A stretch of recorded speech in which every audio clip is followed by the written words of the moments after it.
Hello everyone, I am Rahul Verma and today we are going to learn some important articles related with Supreme Court। जी हाँ, आज हम उच्चतम न्यायालय से संबंधित प्रमुख अनुच्छेदों के बारे में चर्चा करेंगे। तो चलिए शुरू करते हैं। तो जैसा कि हम जानते हैं कि भारतीय संविधान में एकीकृत न्याय की व्यवस्था है, यानी सबसे शीर्ष स्थान पे हमारा सुप्रीम कोर्ट है। उसके नीचे अलग अलग राज्यों में उच्च न्यायालय यानी हाई कोर्ट मौजूद है और वहाँ पर भी उसके नीचे अलग अलग जिला न्यायालय एवं अन्य अधीनस्थ न्यायालय मौजूद हैं।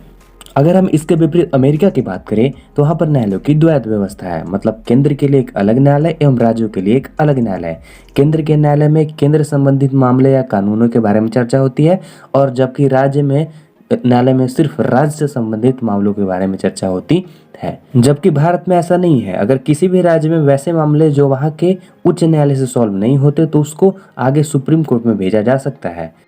तो आगे उच्चतम न्यायालय की चर्चा भारतीय संविधान के भाग 5 में अनुच्छेद 124 से 147 तक की गई है, जहां पर इसके गठन, स्वतंत्रता, न्याय क्षेत्र, शक्तियां आदि का उल्लेख किया गया है। अब हम एक एक करके सभी अनुच्छेदों को देखेंगे। 124 में उच्चतम न्यायालय की स्थापना तथा गठन के बारे में, 124 ए राष्ट्रीय न्यायिक नियुक्ति आयोग के बारे में, 124 बी आयोग के कार्य के बारे में, अनुच्छेद 124 सी संसद की कानून बनाने की शक्ति के बारे में, 125 में न्यायाधीशों का वेतन आदि के बारे में चर्चा है, अनुच्छेद 126 में कार्यकारी मुख्य न्यायाधीश की नियुक्ति के बारे में चर्चा है,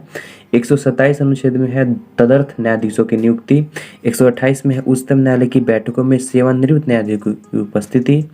29 में 100 अभिलेख न्यायालय के रूप में उच्चतम न्यायालय, 130 अनुच्छेद में बात करते हैं उच्चतम न्यायालय का आसन, 131 में उच्चतम न्यायालय का मूल क्षेत्राधिकार,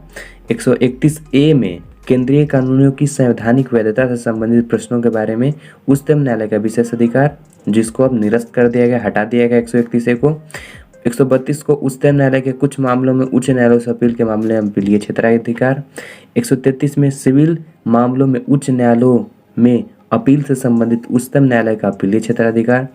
134 में उच्चतम न्यायालय का आपराधिक मामलों में अपीलीय क्षेत्राधिकार, 134 ए में उच्चतम न्यायालय में अपील के लिए प्रमाण पत्र, 135 में उच्चतम न्यायालय द्वारा वर्तमान कानून के अंतर्गत संघीय न्यायालय के क्षेत्राधिकार तथा शक्तियों का उपयोग, 136 में है उच्चतम न्यायालय द्वारा अपील के लिए विशेष अवकाश, अनुच्छेद 137 में है उच्चतम न्यायालय द्वारा निर्णयों अथवा आदेशों की समीक्षा के बारे में, 138 में है आपका उच्चतम न्यायालय के क्षेत्राधिकार को विस्तारित करना, 139 में है कतिपय विषयों पर रिट जारी करने की उच्चतम न्यायालय की शक्ति, 139 ए में है कुछ मामलों का स्थानांतरण, 140 में है उच्चतम न्यायालय की अनुषंगिक शक्तियाँ, 141 में है उच्चतम न्यायालय द्वारा घोषित कानून का सभी न्यायालयों पर लागू होना, 142 में है उच्चतम न्यायालय के आदेशों तथा साथ ही अन्वेषण आदि से संबंधित आदेशों का प्रवर्तन कराना, 143 में है राष्ट्रपति के उच्चतम न्यायालय में सलाह करने की शक्ति, 144 में है सिविल तथा न्यायिक अधिकारों का उच्चतम न्यायालय का सहायक होना,